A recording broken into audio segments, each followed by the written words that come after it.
The following video discusses sensitive topics, including real events, violence, and assault. This content is presented for educational and awareness purposes only. It is not intended to glorify these events. Viewer discretion is strongly advised.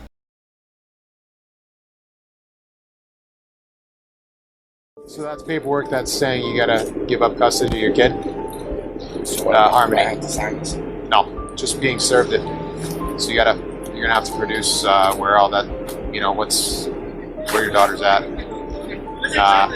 We're gonna be taking your phone. It's not my phone. Okay, but it's ours now. So, you know how to get a hold of me if you decide you want to come down and have a conversation with me?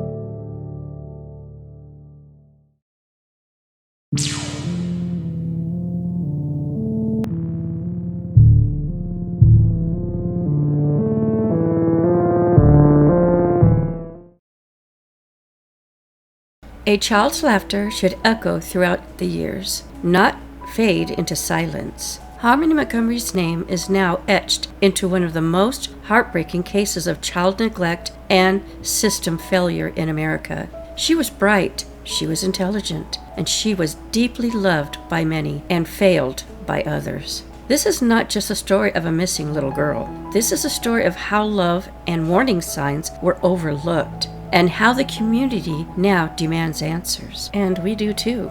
This is the case of Harmony Montgomery. Now, Harmony's story begins not with tragedy, but with joy. Born on June 7th, 2014, in Massachusetts, Harmony came into the world with medical challenges. Doctors warned she might not even live past infancy. They said she was legally blind, that her brain would never fully allow her to grow and thrive. But Harmony had other plans. She entered the foster care of Michelle and Timothy Rafferty. She quickly proved everyone wrong. Michelle remembers her as a sparky little child who radiated happiness and lit up every space that she entered. Harmony was social, loving, and she was very determined. Despite medical diagnosis, she met her development with benchmarks. Specialists worked with her every week, and with Rafferty's care, she flourished. She would call Michelle Mama, and she would call Timothy Dada. To them, Harmony wasn't just another placement. No, she was family.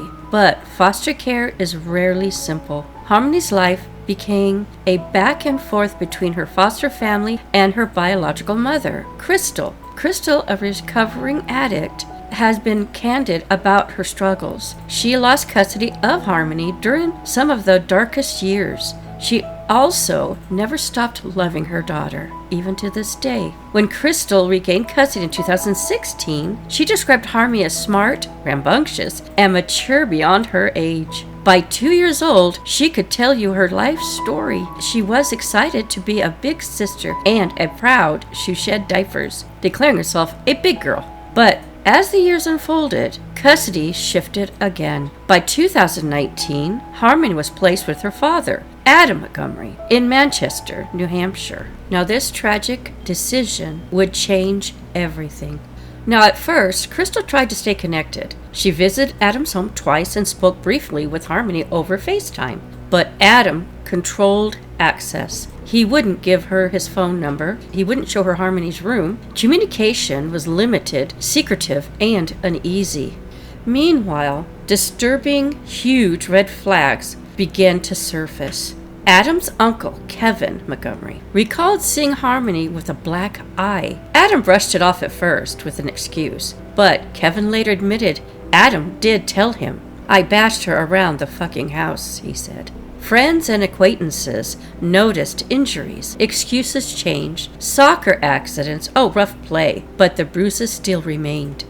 Now, I know what you're thinking. Why wasn't Child Protection Services called? Well, there were reports made to the Child Protection Services. Social workers had even tried to check in, but each time, Adam managed to push it off the visits or provide explanations were just plausible enough. The system noted concerns, but Harmony slipped through those cracks.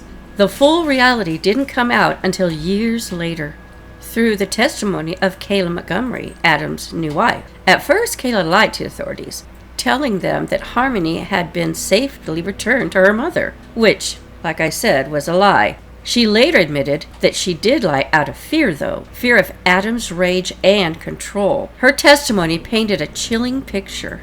After their eviction in late 2019, the family lived out of the car. Adam in the driver's seat, Kayla in the passenger seat, and the children crammed into the back. For a little girl who once ran around joyfully, this life was suffocating. Harmony began having accidents, and instead of patience, Adam responded cruelty, slaps, bruises, silence. Kayla described how he would cover Harmony with a blanket to hide the injuries from others.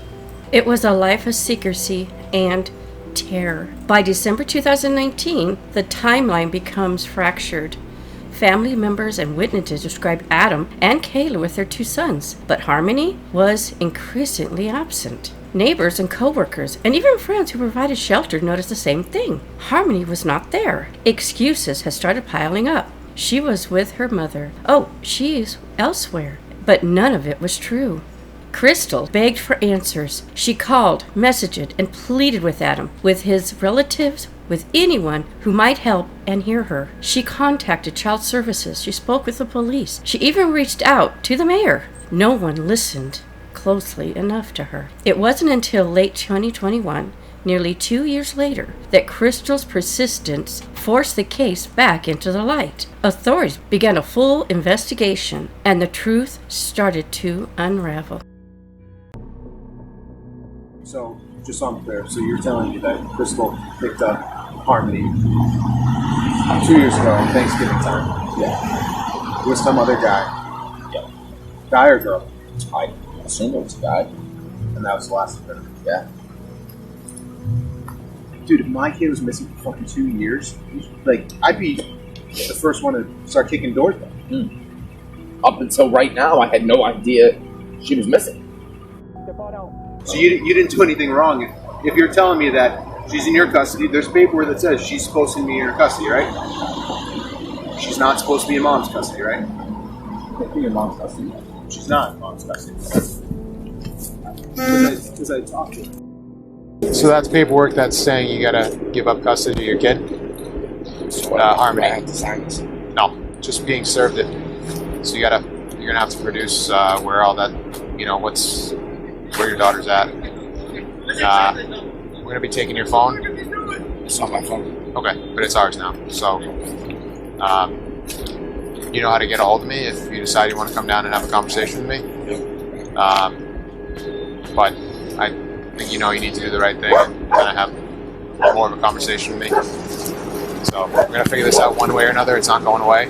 It's gonna get really fucking big real quick, and it's not gonna be good if we get on the wrong side of it. You know what I mean?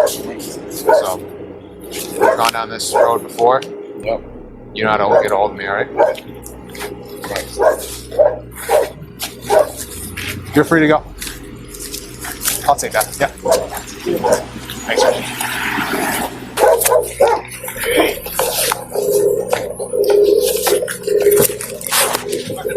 Twice. Yeah. With Kayla twice now. It's no surprise. Yeah, so she definitely saw that with another girl. Hey, what's he saying? He said he dropped her off. Mom came up from Mass around Thanksgiving of 2019. Mom's saying, I haven't seen her since Easter of 2019. Her girlfriend who lives here is saying he brought her down there in fucking Christmas of 2019. His kid's dead. Probably.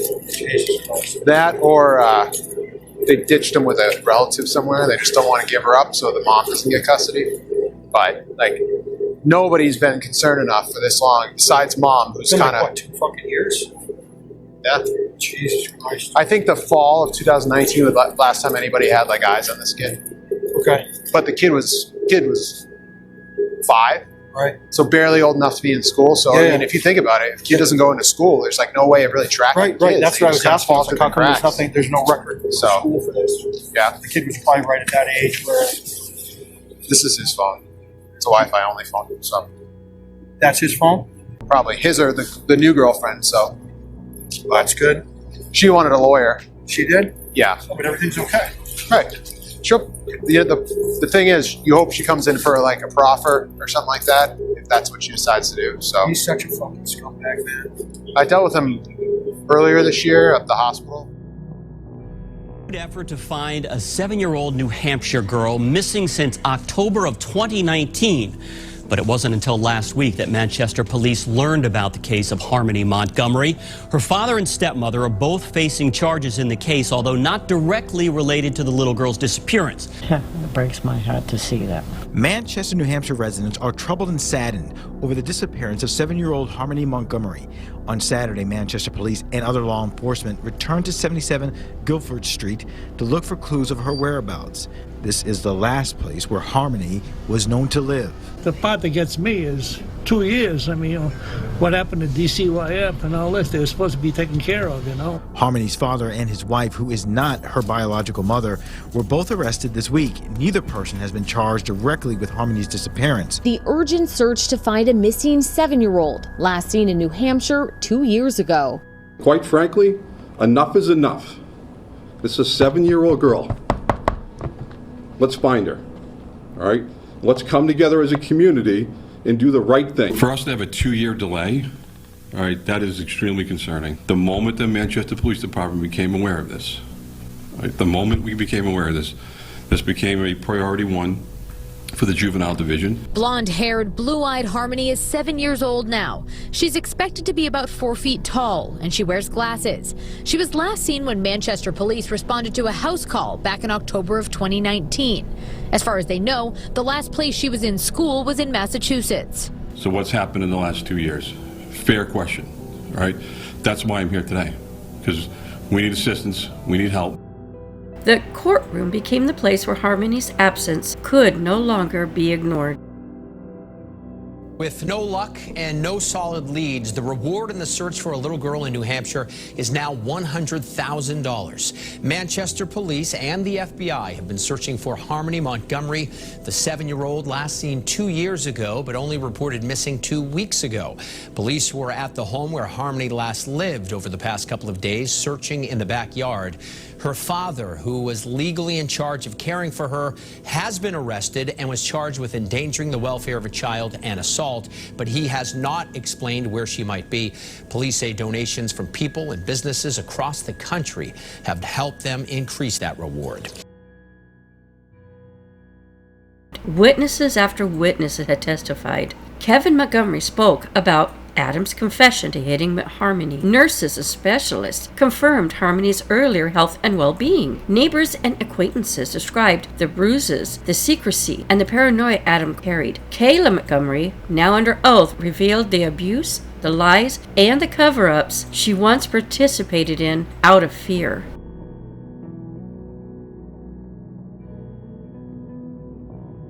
Montgomery was arrested Friday and charged with perjury. New court documents just released state that Montgomery lied under oath about the time and location of a prior work shift. Montgomery was set to face a judge today, but waived her arraignment. She's already accused of accepting benefits for Harmony Montgomery, even though the child was no longer in her care. Harmony has not been seen in over 2 years, although she was just reported missing in November.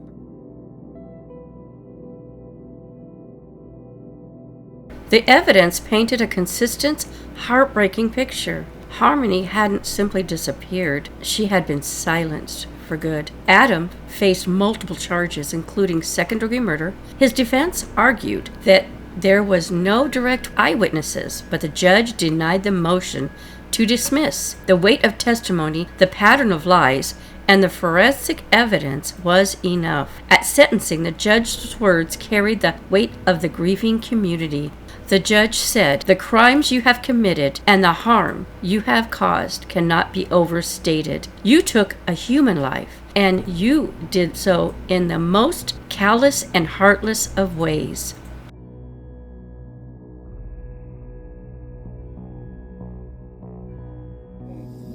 Believe me when I tell you that I didn't wake up one morning and choose to become an addict. I don't want to be an addict. And I will spend my time in prison utilizing it to the best of my ability to change things about myself. I could have had a meaningful life and I blew that opportunity through drugs. But I loved my daughter unconditionally and I did not kill her. Harmony's tragedy has not only left a permanent scar on her family and community, it also raises urgent questions about the system meant to protect these children. In 2024, the state of New Hampshire agreed to pay $2.25 million to Harmony's mother, Crystal, after she had filed a negligence lawsuit. The lawsuit accused social workers of ignoring warning signs and failing to intervene when it was clear Harmony was being abused by her father after he had gained custody in 2019. He was known to be very violent. The settlement, while significant, is not about money. It's about acknowledgement of failure and reminder that Harmony's suffering should never have been allowed to continue at all. Harmony should have been 10 years old today. She should be learning, laughing, discovering the world around her. Instead, her story deserves a sobering reminder of what happens when systems fail, when the red flags are ignored, and when a child's voice is silenced. But Harmony's name lives on, not just in courtrooms or headlines, but in the memories of those who loved her deeply. People like Michelle, who remembers the spark she carried everywhere, and Crystal, who fights to this day to make sure her daughter is never forgotten and continues searching for her. If you have any information about Harmony's whereabouts, please do not hesitate and reach out to Manchester Police Department at 603-668-8711 or the Manchester Crime Line at 603-624-4040. Harmony's story is heartbreaking, but it can also be a call to action, to listen, to report, to intervene and protect vulnerable children, every one of them. This is a story of Harmony, a little girl who deserved so much more than what she was given. And if you like to see more of these cases covered with care and respect, don't forget to subscribe. It means a lot to us. Well, this is it for this case. Please take care, stay aware. The next case is already calling us. So bye for now.